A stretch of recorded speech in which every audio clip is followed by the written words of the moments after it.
Wow.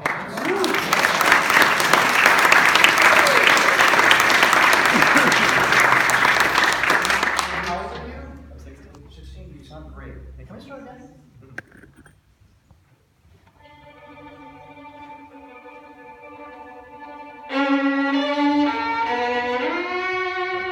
Okay, you know that from memory, right? Those 5 notes?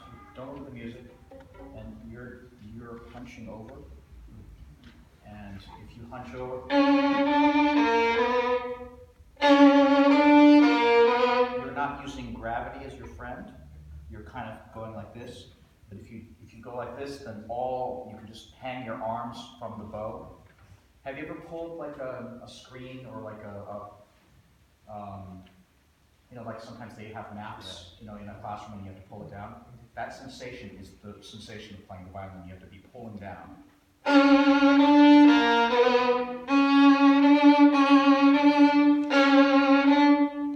That's what you're looking for. Okay, so right there, if you can avoid using your chest as a hinge, then you will sound better just immediately. So let's do that first.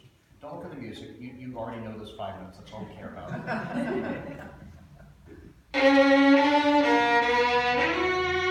So you feel your arm hanging from the bow. I know that's an odd thing to say because you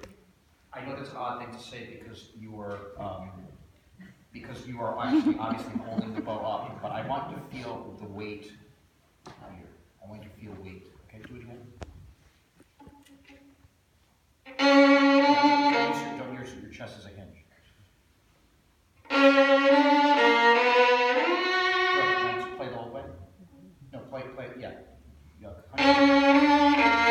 do the new way. Good. Can you even lean back?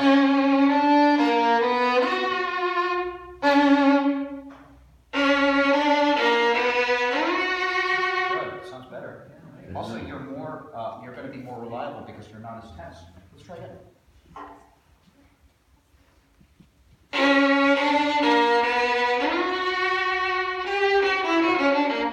I hear.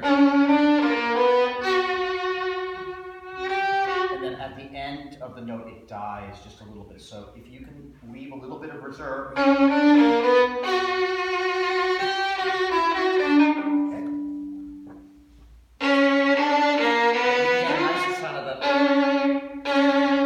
Note can be nicer. Good. I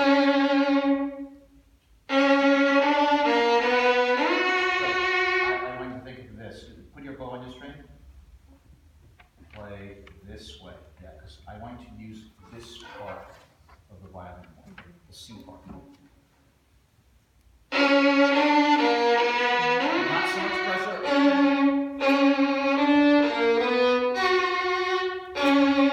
Not so much pressure. More power, less pressure. That's better. Keep going. Good.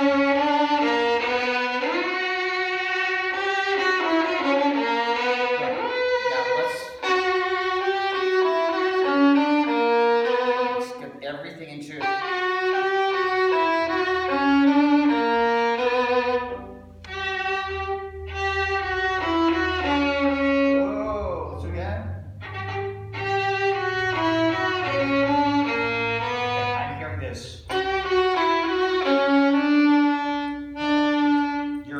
You're getting ready to move. You can't move while you're playing that note. It has to be really centered. It's, you play really well, Nick, but it's those small details. When you get a cavity, it's almost always between your teeth, right? Because that's the hard part to clean, right? The hard parts to clean in violin playing are the fast notes. Almost anybody will play that in tune, and as do you. The question is, can you play those fast 6 notes in tune? Let's try to get those. Good. Let's do it slowly. So this is the game. Some of you who've been to these classes know this game already. You have to play it perfect 5 times in a row. That's it. That is the game. The only catch is if you screw up, you have to double. So let's try to do it. Yeah. Let's try to do it perfect 5 times. No vibrato. And you choose if it's not perfect or not. I'm not going to tell you. You choose. No vibrato. Is that imperfect? No. 10. Is that imperfect? No. 20.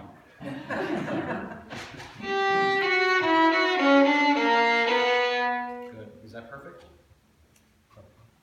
Was it perfect or was it? It wasn't. Good. 40. So this is instructing you that this is telling you how much work you need to do. We're not going to do this game right now because it will take forever. But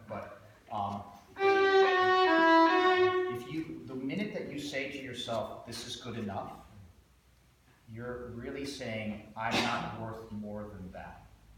This is the best I'm going to do." And the minute you say that, that's, I mean, in anything that you do. I mean, you know, you are you taking like algebra 2 now? Are you a junior? Calculus. You're taking calculus, so you're early. You're taking calculus. I mean, you know, dy dx of x squared is 3x. Now that's not right. It's close, but if the minute you say it's good enough, you're not going to really have a future as a calculus person, right? The minute that 6 plus 7 is 14 is close enough, then you're kind of finished. It's a little bit the same with violin. Obviously, violin is much different because you can't ever be perfect. You can get, well, to use a mathematical term, you can get asymptotically closer to being perfect, but you can't ever get there. But you have to set your sights on being perfect, if possible, and sort of slowly get there. I mean, you play really well, but your next frontier is just to take these small notes and just clean.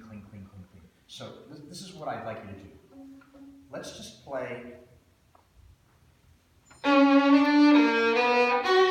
Let's play this concerto through until you make a mistake. And as soon as you make a mistake, I need to stop. Okay? This is how you're going to practice from now on. And I know, obviously, you're busy. I mean, if you're taking calculus, you're probably doing other extracurricular activities, right? I mean, you're a busy guy. That actually means that you have to practice more carefully. Because you're a good violinist, you know, like half of violin, most of violin playing is undoing your mistakes. Like most people spend 1 year learning the violin and 9 years fixing what they learned badly. I mean, I think that's true of most of life anyway. Same with golf. Golf, I mean, everything. That, you know, chess, I know is that way. And so, what I want you to do is just play very clinically.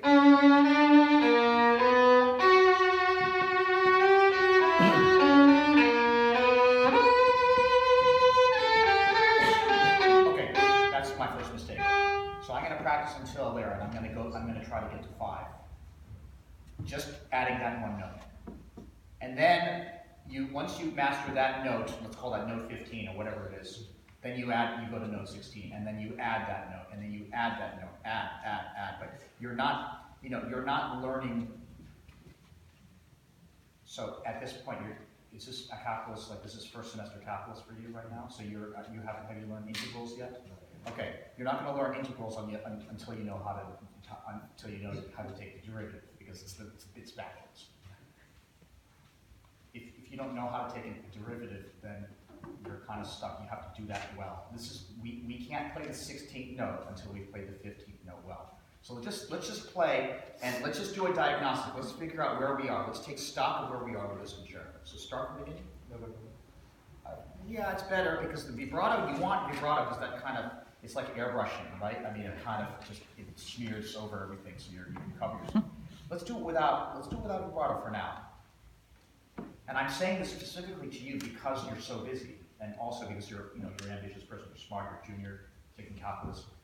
This kind of work is actually going to help you much more in the long run than getting close. Okay? Okay, stop. Have you played 4 perfect notes? No. Okay, so stop when you don't feel like it's good. So I used to have this game when I was your age. I was you're a junior.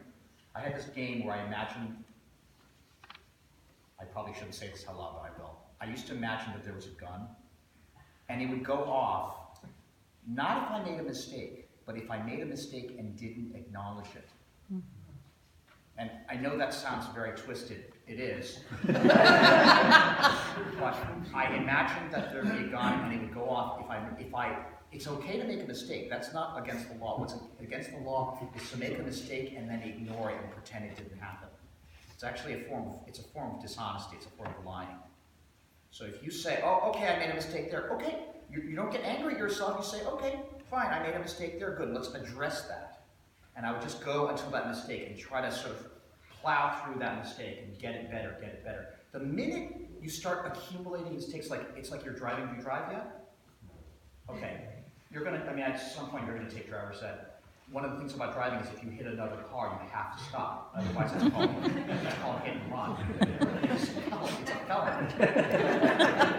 There is something about violin practice that's kind of similar to that. If you make a mistake, you can't leave the scene of the accident. You have to say, okay, why did that happen, and how can I make it better? And then fix it. Okay, so you're obviously you just I know you're a smart person. So let's just take, you're already good, but let's take this to the next level and let's be super careful about how we practice so that you're improving quicker. Okay, so let's just do this again. You know when you make a mistake, stop at that point and say, okay, I made a mistake here and why. Okay, do it again.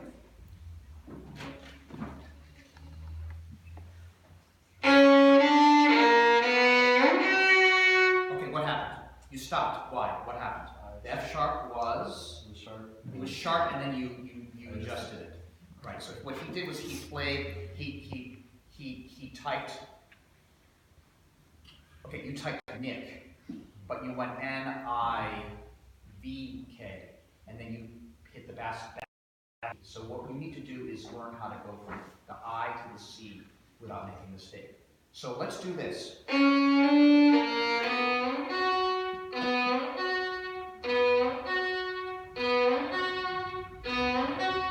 Over and over and over, okay?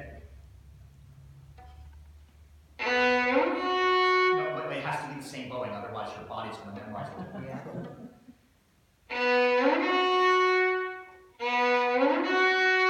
Was that high?